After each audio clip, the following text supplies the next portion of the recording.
Welcome to the Bold Truth Leadership Podcast, where you get straightforward, no-nonsense ideas on leadership and growth, both personally and professionally. It's brought to you by the Chief Coaching Officer of the Peak Performance Group. He's also a brilliant and successful serial entrepreneur. He's a two-time author. He's a certified executive coach. He's a sales genius. He's bald. Hey now. And he's your host of the Bold Truth Leadership Podcast. Buckle your chin strap. Here's your host, Coach Rick Colster. Hey. Welcome to the Bold Truth Leadership Podcast. I am your host, Coach Rick Colster. Remember to like and subscribe, folks. We're available on iTunes, Spotify, iHeart, YouTube video.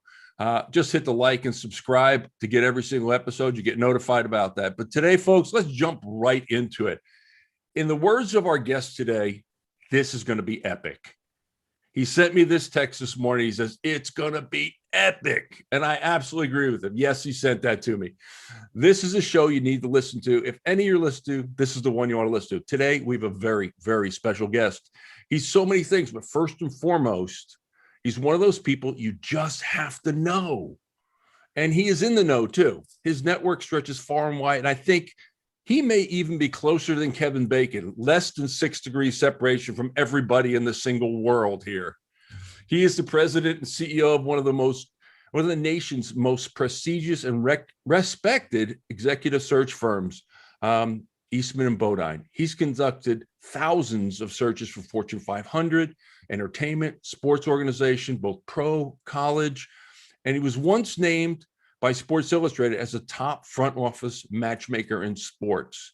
He is the guy to know in sports. And by the way, he's also a best-selling author of 2 of my very, very favorite books. And best of all, a devoted husband to his wife, Cheryl, a dad, and like me, a grandpa.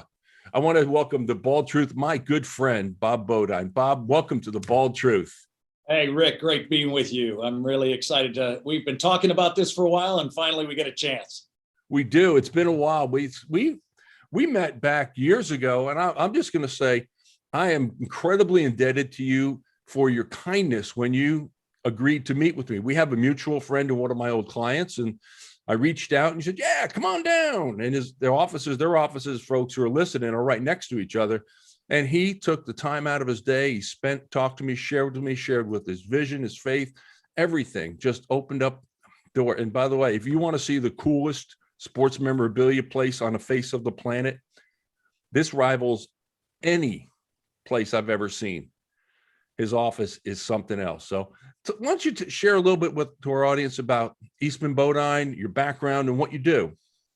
So my dad started the executive search industry in 1967 out of McKinsey, and which is the top consulting firm. My dad was at Notre Dame. He was kind of like your Mensa. He was a fantastic athlete. He was all this stuff, and kind of had been in business, and then finally figured that there needed to be an industry where connected people who were a perfect fit, that actually cared about the people, and instead of just one side, he really cared for the both sides to make a connection. And so we had offices in Chicago, New York, LA, San Francisco, 15 countries in Europe, and we were growing in this. And then I was in brand management, and you know how you kind of keep going on stepping ladder to ladder. I was going from frozen French fries, and I would go to cocoa, and then I'd go to Coffee Mate, and I'd go to this. And I just kind of looked and I said, I ought to do something I really love and something I'm good at. And my dad said, hey, you ought to do something with us. And the problem in our business is you got to go out and get the business. No one can give that to you. And it's all about relationships. The first time I sat down with my dad to talk about this, he said, there's 3 goals of our firm, and you need to write these down. So I got my pencil ready. I'm thinking, okay, so this is McKinsey. This is like smart. These are going to be like wildly, and I'm getting ready to take it. And his first one was make friends. And I said, wow, okay. Help your friends in every way possible was his second. And then third, don't be surprised if you do a lot of business with your friends. And I knew right then that I was in the right spot, right? Because everybody's been told that we're not supposed to do things with our friends. And of course, we're going to talk about that today, which is all ludicrous. We're supposed to work with a bunch of people we don't know and don't trust. And so in ours, doing something and helping people do this. And so, when I started to do that, this changed everything. And so then I was in this business for 10 or 11 years doing business, CEOs all over the country in real estate and manufacturing and banking and finance and everything you could do, oil and gas. And I had another piece that said, hey, I should do also, again, what I love and what I do good. And he said, what is that? And I said, when I do a search for a president of a manufacturing company, at the end of the search, I get a tour of the plant.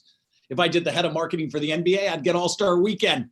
And so he goes, And so I started the sports industry. And so now we do work in professional and college. That's about each a piece of our business. And my opening search was the commissioner of baseball back years ago when I put in Bud Selig. And since then, we do presidents and teams and college and coaches and everything. And it's really, really fun. Well, you've got that's amazing because you've now got contacts all over. And like you said, Bud Selig. And now, it's probably more fun to go to the All-Star Weekend than to end up walking through a manufacturing plant. I'm pretty sure about that. Yeah, well, when I first got into this, I always thought that owners had all these teams, but they own 6 or 7, 8 other companies as well. So it would be a chance for me to do both, right? And okay. What I found is that, but the whole world of sports, which was kind of like in basketball, you'd have a Dean Smith or you have a Bobby Knight, and they would tell you who the next basketball coach. The presidents wouldn't allow that after a while. They wanted to make sure that their person was compliant and did all the things and was the right person and the right fit. And it was something that the whole institution took integrity around. And then that made it an easy way for me to kind of come in and keep things, out of the press. And so we don't have you as a candidate and you're at North Carolina and you'd love this job at Duke, or you'd love this job at Texas, and you can't look at it because if anyone found out that you were looking, it would be like cheating on your wife, right? And so we keep all that kind of stuff quiet. So it's a very confidential business as well. I'm pretty sure there's a lot of confidentiality and a lot of relationships that are built on that trust. And I think that's something that leaders really need to be focused on, is building trust within themselves and their organizations as well. 100%. And what's your thought on that? Well, 100%. And the hard part is, though, when someone can do confidentiality like we do, so no one knows we're even doing the search. Second is no one knows our candidates are up for it. And then all of a sudden we just name it. And what's good about that is that allows me to get a much better slate of candidates, right? So people would feel much more trusted. They're not going to go into a job and then all of a sudden hear the fact that they were up and then their company saying, what, is our not good? Or is our team not as good? Or is our school not as this, our professional team? And people could get really down. But the fact is, the other job pays a whole lot more money, right? And so we kind of frame things for people in a way that says you should do a job you love. And that's a big subject today, right? In coming out of pandemics and coming out of all this, initially in all this process, you should do a job you love with people you love in a place you love where your family loves it, and you get to do it for all the right reasons. The problem today is that reminds me of one of my dear friends, and I know Bill Wallace. You got to know Bill Wallace. I've done his show. I mean, I did a big thing for Success North Dallas. He's one of my favorite guys.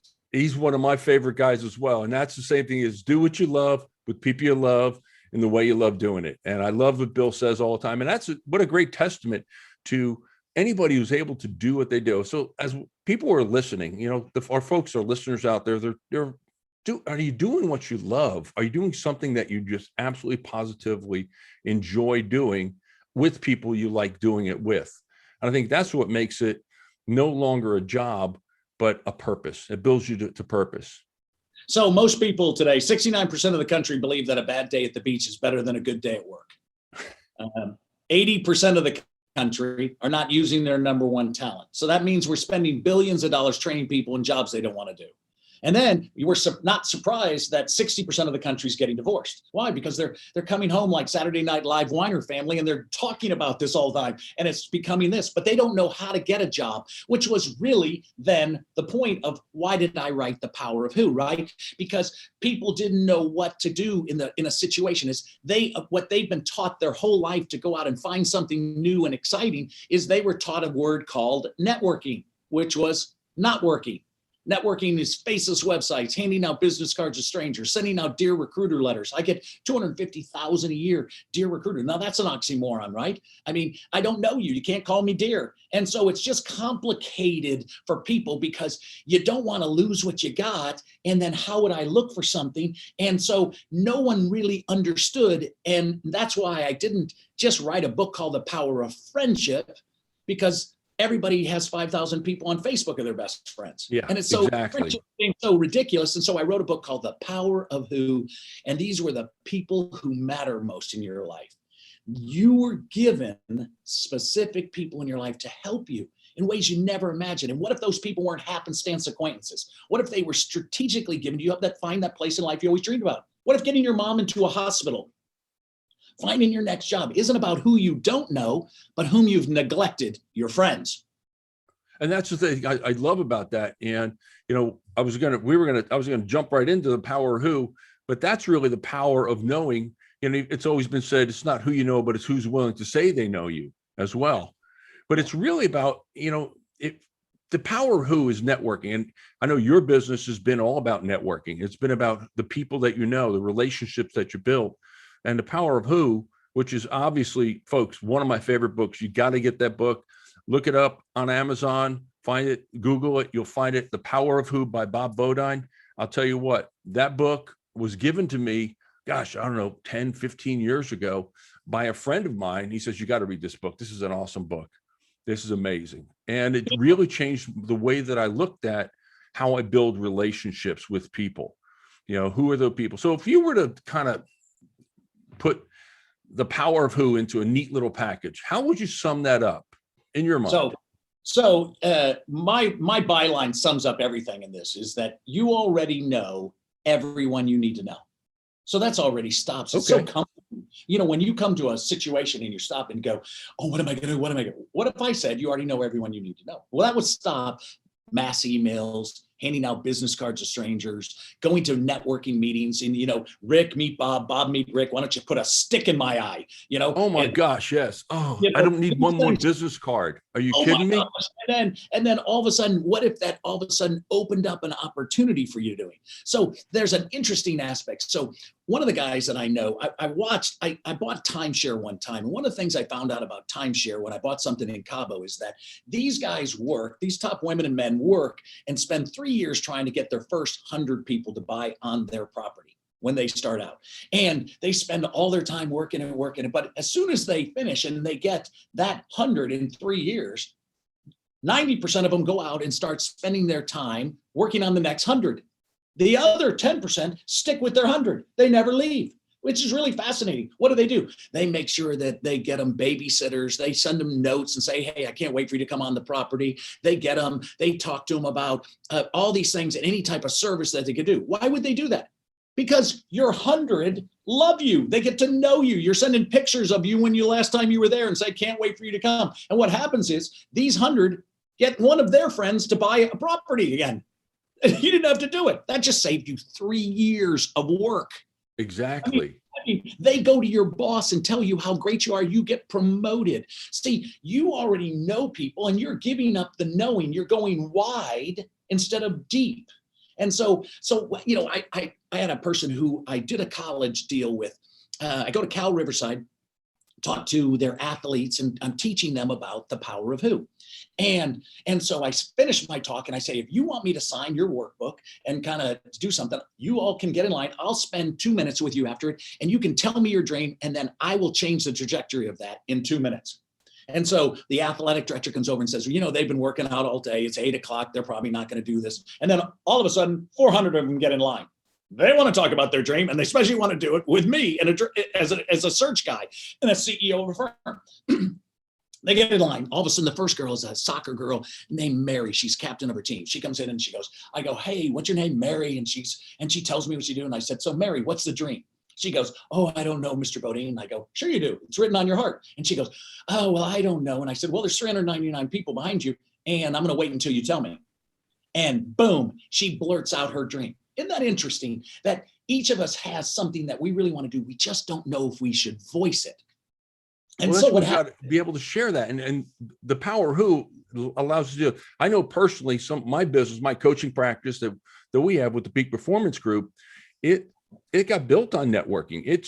There are, only X amount of clients that keep referring. I've just got another one yesterday. I picked up a new client yesterday, a coaching client from a referral from business that I was doing with another client. They saw me do my work and heard a little bit about what I was doing for my client. And they said, we need you to come work with us. I didn't go out and search for them. They came to me. And that makes life so much easier. So from a networking perspective, how powerful is that power for you from a financial perspective? And I'm not asking how much money anybody makes, but think about that from a financial perspective for the folks that are listening. If you don't have to go out and prospect, and I remember I was in the manufacturing world for a long time. It cost us every single sales call we went on. We estimated it cost us somewhere between $250 and $300 every call we went on. And we were making 4 or 5 calls a day. Different manufacturers around the world. I was working for a manufacturer, different customers around the world. Thousands and thousands and thousands. Now, I had 27 people working for me at the time. How many thousands of dollars were we spending every single day pushing someone out to go out and knock on a new door? Yeah. And what's happening today is that it's happening over and over and over again. And so what we're doing is we're spending money, and there's a loyalty gap. Because some of the people that you have, if you talked about real estate people, some of the aspect is everyone's going to hire a realtor, and 80 to 90% of the people who bought the home from this person say they're going to hire, they do it again with that same person, except only 15 to 20% do. So why don't they? And the reason is that these people never decided to be friends with these people. So we've been taught our whole lives that friends in business are taboo. See, if you have 100 friends and I have 100 friends, we don't have 200. We have 10,000. So, I mean, your friends have friends, right? And so, but we've been taught never to ask our friends. We don't see them as a resource and conduit. So here's the thing. So you don't have 100 friends, but if you had 50, you'd have 2,500. Well, that's more than we can deal with. If you had 12, you change the world. This is the whole process of this. So what I found and what we teach in the Power of Who is listen, cut back your group. Who's the people? So I did the study that there's 5,365 people that say, hi, Bob. It took me 5 million miles on American, airlines to develop it. Okay. So then I did a study of who's touched my life or gave me any business over the last 25, 30 years of doing that. And it was 87. So I took like stupid off my forehead and focused in on my who, the people who matter most. My business quadrupled in this process, and yours will too. But the problem is, if Rick, if I asked you for help and you and I are best friends, would you help me? Yeah, of course. Of course you would. Help you. Why would you deny me the same joy of helping you? Because you don't like to ask for help. This is the problem with most people. So we've been taught not to ask. In the South, it's actually called rude in this process. But the answer is it's not. See, the problem is we never declare. This little girl in Cal Riverside goes home and her mom is playing bridge with these people. She's always been embarrassed her mom plays bridge. She comes home, she all of a sudden sees them. And then Mrs. Richardson, one of her mom's friends, says, hey, Mary, get in here and tell us what you're doing. And so she comes in and she goes, what are you going to do now that you graduated? She goes, oh, I don't know, Mrs. Richardson. She says, oh, no. She says, it's written on your heart. She goes, do you know Mr. Beaudine? She goes, no, I don't know him. And she goes, what are you going to do? And she goes, hey, I'm going to declare something. He told me. I'm going to tell you what it is that's my dream. See, if you would tell your friends and family what it is, they want to help you. I was created to help you, but you got to ask me. If you, how well, would that's the thing is you got to ask. And so here's an example for everyone. I had to ask you for that first meeting. I just reached out cold. We didn't know each other. We had a mutual contact, and he didn't even make the introduction. And I just said, you know what? I read the book. I really love to meet this guy. And Eric said to me, well, his office is right next door. I said, I got to go down there. I have to meet him. And I reached out, and here we are, conversation. Here we are a couple years later, friends. And you're in my circle now, and you're on the podcast because I asked. Don't be afraid to ask, folks. Ask outrageously. I mean, seriously, ask outrageously. And so listen what happened. So this is the funny part of simple stories. So the Power of Who's so simple that people miss it. Okay, you just can't believe that it's this close to you and you've never done it. Mrs. Richardson, she tells her she wants to be in pharmaceutical sales. Mrs. Richardson says, do you know my bridge partner, Eleanor? And she goes, no. And she goes, Eleanor, why don't you tell Mary who your husband is? Well, he's CEO of Abbott Labs. And immediately the next day, she gets a job with Abbott Labs. Wow. Doing something fantastic. She said, the power who's in my living room. If I could tell you the stories, Rick, around the country is that when I sit with people and they come in, they're ignoring them. But how many people today are listening today, coming out of a pandemic, and they don't know who to call? And so they lack it. Reason is they never first made a list of what it is they want, who the person is that they like to go do something with, and then go back to their friends and say, do you know them? When I was looking, and that's it. I think, LinkedIn is another great way to kind of see those connections sometimes, but I think it's becoming, at this point, it's overdone. The electronic networking, it's really about that face-to-face, belly-to-belly. Who do you, as you say, who do you know? The power of who you know. Yeah. And it's those. So when you talk about the power of who, and folks, I absolutely positively get this book because it will transform the way that you build your business. If you're in sales, if you want to grow in management, you want to grow in leadership in your company, this will help you do that. It's helped me. It's helped grow my business. And look at Bob. What you said, you quadrupled your business just by changing this concept. So now I know you have a workbook for the power of who, right? Yeah, I do. And how can folks get that? Where is it? Can they get it anywhere? Yeah. So everybody, when I finished writing the power of who, they came back to me and say, so how do you who? And so I wrote up 18 new stories. I wrote 18 new stories on the Power Who workbook. And I kind of said, hey, here's where you need to go. And so if they go on, they get the ebook on Amazon. So you just go to Power Who ebook and my workbook. And so it's brilliant because I force you to write down who it is you know and what it is you do. And I teach something that I really want them to remember called the hierarchy of thought, that there's 4 things people think about when you walk in the room. And if you know these, it kind of like gives you the test answer. And, I don't think people really realize, Rick, that 87% of all jobs are filled, by one person who already you know. So if you know that person, you have an 87% chance to get the deal. And if they like you, you're at 94%. And then they talk about, do you understand my needs and are you the best? The problem is today, if talent was the reason everyone got jobs, we wouldn't have Congress and Senate. Yeah, that's great. So you also wrote a second book, which I absolutely love. And I'll tell you what, folks, it's called 2 Chairs. And it's been one of those things. I bought a copy for each one of my daughters. My wife and I, between us, have 5 daughters. I know you have 3 beautiful daughters. So you know the power of girls too. I do. No question. Don't we all, right? Oh my gosh. But I love, and I bought it for all the girls.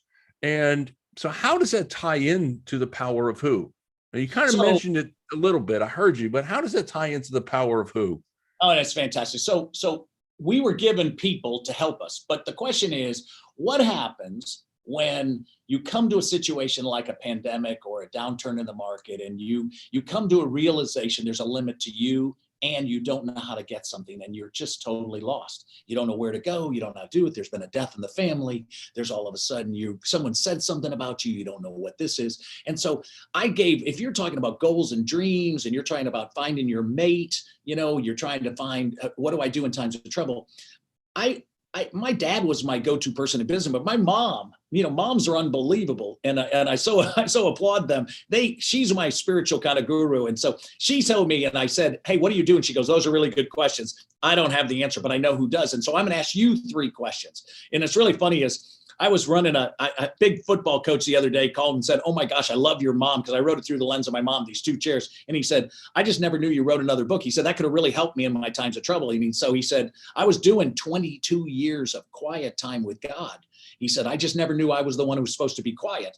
And, and so my mom said, hey, look, I'm going to ask you 3 questions. And the book surrounds 3 questions and 7 things to do in a time of crisis. And the questions are simple, but disruptive.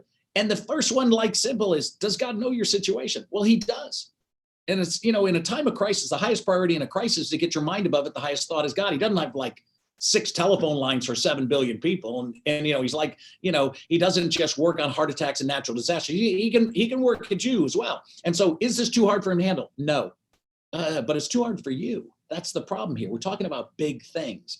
And number 3 is, does he have a good plan for you? Yes. What is it? That's right. We don't know.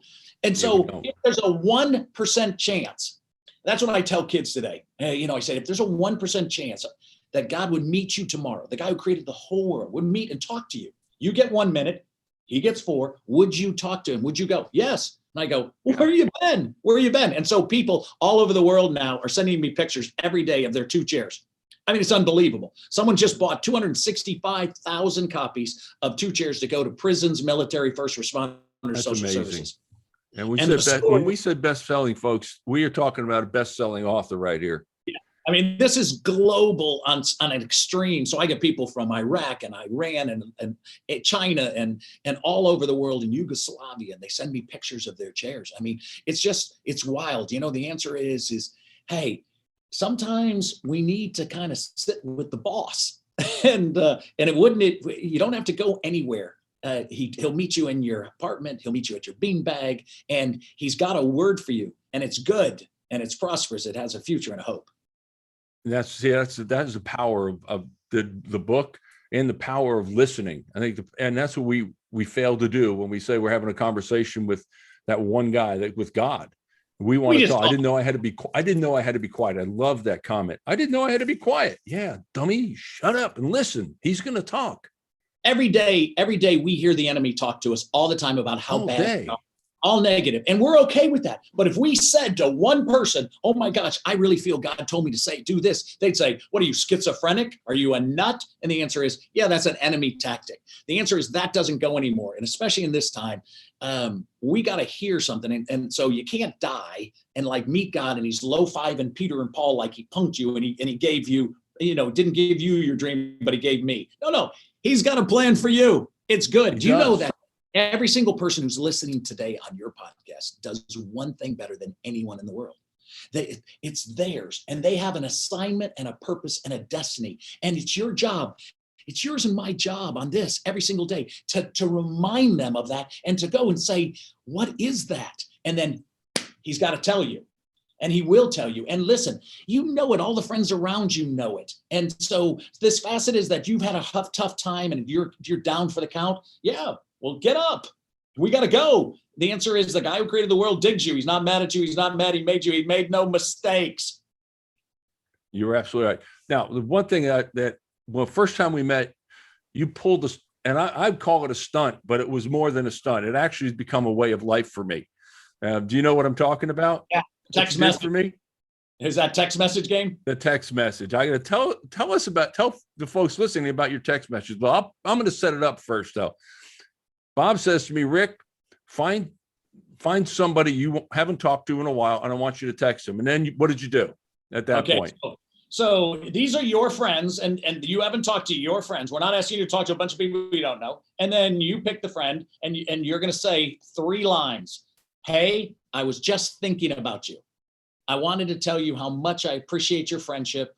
I love you. These are the 3 simple lines. And yet, so it's kind of crazy because if you send that to your mate, you have a 94% chance that they're going to send back, did you mean this for me? I mean, if you send it to your buddy, they're going to say, are you drunk? They're going to say, are you okay in a pandemic? They're really worried about you. And the reason is that the people you love don't understand this word friendship. And the people who are your friends don't understand the word love. Do you know there's 180 words in the Greek language for love, and we got 1. So I love my wife, Cheryl, and I've been married now coming up 38 years, and I love tacos. God bless you. And I love tacos. So it's not the same. So the answer is that we can say, hey, oh my gosh, I love Rick. And Rick can say, hey, I love Bob Beaudine. He's just unbelievable. But the answer is that's not the same love as I love our wives and our kids and our grandkids, but it's better than like.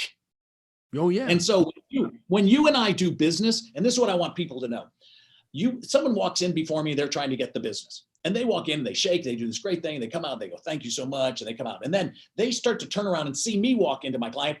This same person hugs me, kisses me on the cheek, and says, come on in. And you know what? They know they're in trouble. The business just went a different way. Why? Because leadership is personal. And so I don't have one client that I don't tell, hey, I was thinking about you and I appreciate you and I love you. And so that's whether it's ultimate fighting championship in tennis and golf and manufacturing business. It wouldn't matter. Why? Because You and I were created to be friends, to have deep friendship, to be able to talk on a level that says, hey, I don't live in a compartment where all I do is my business, but if your kid's in trouble, I'm not helping you with your kids. Or you had a marriage issue. No, you and I are talking about all that. Why? Because we live in an impossible world and we're getting hit every single time. And what if I had the one answer that all of a sudden could help you, or I could encourage or lift you up? I thought that's what friends do. But for some reason, friendship is really in trouble. And I want people to remember that friends help you now. Acquaintances, well, they wish you well. You know, a friend is someone who knows the song in your heart and they can sing it back to you when you've forgotten the words. And that's the thing I think we all need to remember. When you did that for me, it changed a lot of my relationships, and I got a lot of really interesting. I got a couple. Are you okay, dude? Back? Is it? You sure? Did you miss the butt dial me on this thing? But what I did, I mean, what it is. So, folks, if you're out there, 3 simple sentences, right? I was thinking about you. I wanted you to know I appreciate your friendship. And I love you. 3 simple sentences. And if you're listening right now, pull over to the side of the road. Don't do it while you don't text and drive, but pull out your phone and find someone that you haven't talked to in a while that you think is a friend, and text them those 3 sentences and see what happens. I'll challenge you. It's a great challenge. And when they do, and they come back with any sarcastic, don't worry about that. Just say, no, I meant this for you. And if they come back, you go, no, I meant this for you. I love you. And then if they come back and they didn't say the L word back to you, where they don't say love, you go, where's the love? Where's the love? Where's the love, buddy? And you know what? Everybody's going to come back and tell you they love them. And so dads, do this to your sons and daughters. I mean, 70% of men never had their dads tell them they love them. And so we can stop that today. We can just change it. And it's too good. It's too much an opportunity. People walk right into their calling when their dad does it. I remember I did that to an old high school teammate. We played basketball together, and we were like oil and water. We did not get along. We didn't like each other. We could both play some ball, but we clashed heads all the time. We did. And of course he goes off to school where he goes. I go off to school where I go. We hadn't seen each other forever. And all of a sudden I said, I got to send Alex this text. And I did. And you know what he sent back? I love you too. Yeah. It was just amazing and now we're dear friends. We communicate regularly. We talk. And it's just one of those things that it changes the relationship so powerfully. And I love that. So what other projects are you working on, Bob? Any stuff you're working on? Yeah. So I'm working on a new book. I got a new book Excellent. that I'm halfway in. I can't wait for you to get this, and kind of really shapes up how we can change people's lives in 5 minutes or less, and how every part of our lives have been done, and good and bad happen. And so, the problem is we're always so tired. We're always thinking, oh my gosh, I can't do this. I can't do that. Time's my enemy. No, that's a paradigm, because timing's your best friend. Time's enemy, timing. And so I got that. And wait till you hear these stories that all of a sudden what we can do. It's just, it changes us right now for people. And we can do it with our wives when we start, when we wake up, and people's husbands. We can do it with our kids. It's minutes in something, but our lives are changed. Number 2 is I'm out, now that the world's opening again, I'm doing speeches all over the country. And, I've got one coming up for a big group in Scottsdale, and we're doing them live. And so that's really good. I'm in the, of course, and I as a CEO of an executive search firm, I'm doing, CEOs and heads of marketing and chief financial officers for business and sports and entertainment and all that kind of stuff. And then I set up a really fun holdings company where there's companies today that are trying to get business in some categories of sports or entertainment, and they don't have a connect. And so I'm doing relational equity, and I'm doing some things we're all of a sudden doing, and that's just booming. And so, there's sometimes that you could get into an organization, but it takes you so long to get their business. And so what if I did the power of who for you? And of course, that's kind of blowing and going. That's amazing. At the stage in our lives when most people say they're winding down, you're just cranking it up. I love that. You're turning it up to you turn up the volume to 11. And that's one of the things I've always loved about you is you continue to set the pace and continue to raise the bar continually to continue to use that. So I know you're busy. Yeah. The Jewish dictionary says there's no such word as retirement. Yeah, exactly. I know it. I don't, as long as you love what you do. And that's the thing is, and I know you love what you do. I love what I do. I'm so blessed to do what I do. That it's not even work anymore. This is fun. And I like getting up in the morning and doing what I do. So, all right. I know you're busy. We set a time and I want to be honor that and be respectful of that with you. Two things. Number one, I found something today that I thought was tremendous, and it's your 12 guidelines of a true friend. So can folks go to your website and get this? It's a document you can get, a PDF you can send out. They can go right to your website and get that.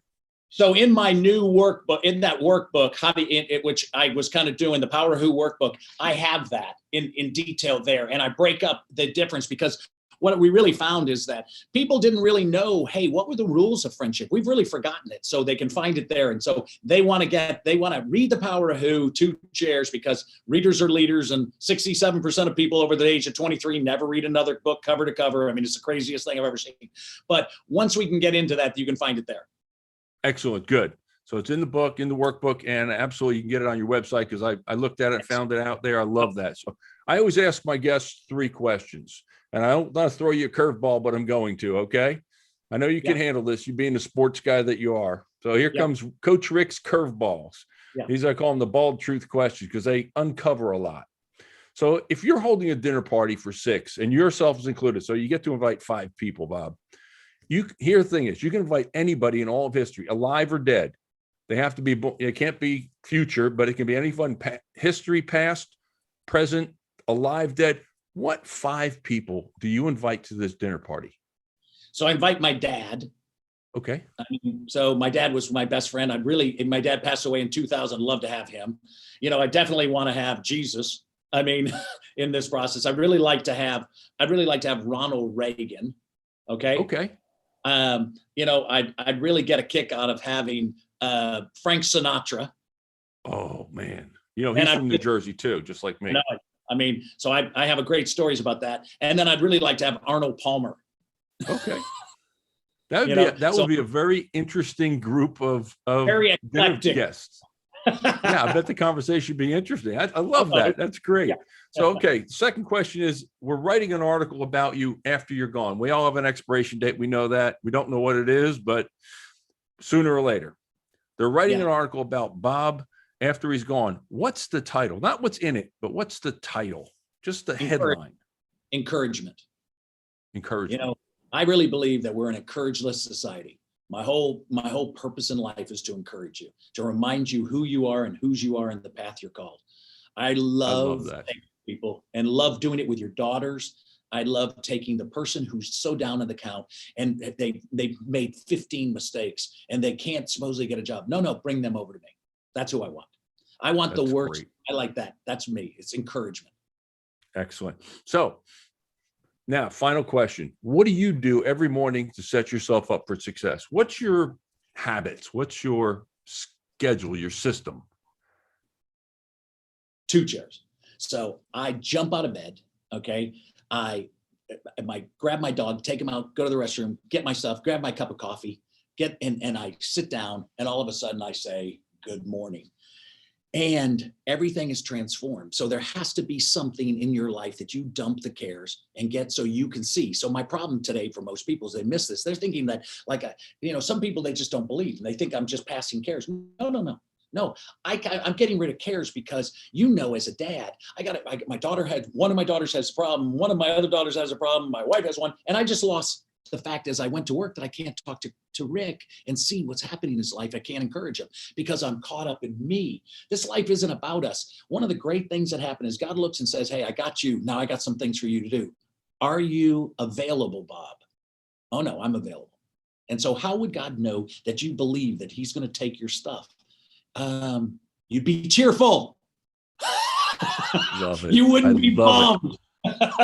And so there's something great happening today. My favorite quote in life is the one thing in life. It's by G.K. Chesterton. The one thing in life that gives radiance above other things, that there's something great just around the corner. Are you looking for it? Is your head up? We need to get our heads up. I'm telling you, our best days are ahead. Everything in our life is contrarian. I don't care about what we're about to do. Your best is ahead, and we need to get after it. That's amazing. Thank you, Bob, man. That's great advice. So how can people get in touch with you if they need to? How can they find out more about you? They want to hear you speak? So go to bobbeaudine.com, bobbeaudine.com. And so it's easy in mine it's Bob and then BEAUDINE.com. And in that, it gets all the information to be able to touch me. If you like, so every single day, I want to encourage people to go to Facebook, LinkedIn, Instagram, do inspiration every single day. And so you can really much see what I'm doing at Two Chairs, because all of a sudden I've got some posts and I put a picture and I put something to inspire you. And so if somebody likes any of that, get on and post and say immediately like it, and then talk to me and then message me, say something. And hey, people are shocked that all of a sudden, if you send me 2 or 3 and like my post and do something, I immediately start talking to you. And that's right, folks. That's absolutely true, because that's how we connected the first time, was through social media. Went on there, hit like, send him a message, and sure enough, I got an answer back. And it wasn't a machine; it was Bob himself. So people always laugh. Facebook, LinkedIn, all the social media platforms. I can attest to that, because I pay attention. I watch what you're doing too, my friend. And I want to tell you, I appreciate you and your encouragement. You've encouraged me. I know you've encouraged thousands and thousands of people, and I just want to thank you for that. And say you've been a blessing to so many people. You're a good friend, and I'm blessed to know you as a friend. And frankly, I love you, Bob. I love you back, Rick. You're awesome. Thank you so much. Thanks for spending some time with us today. Folks, I'm Coach Rick, and that's The Bald Truth. You've been listening to The Bald Truth with Coach Rick of the Peak Performance Group, the company that helps people and organizations reach their potential. If you're looking for a way to grow your organization, whether it's sales or strategic direction, the Peak Performance Group coaches can help you grow with their proven business acceleration process. Call them at 817-748-7425 or go to mypotentialplus.com, and they'll connect you with the right coach for you. And remember to subscribe and like below. The Bold Truth Leadership Podcast is available on iTunes, Spotify, iHeart, and YouTube video. Hit like and subscribe to get every episode. Thanks for listening to the Bald Truth Leadership Podcast. And until next time, roll up your sleeves and get to work, and you can make things happen. I'm Coach Rick, and that's The Bald Truth.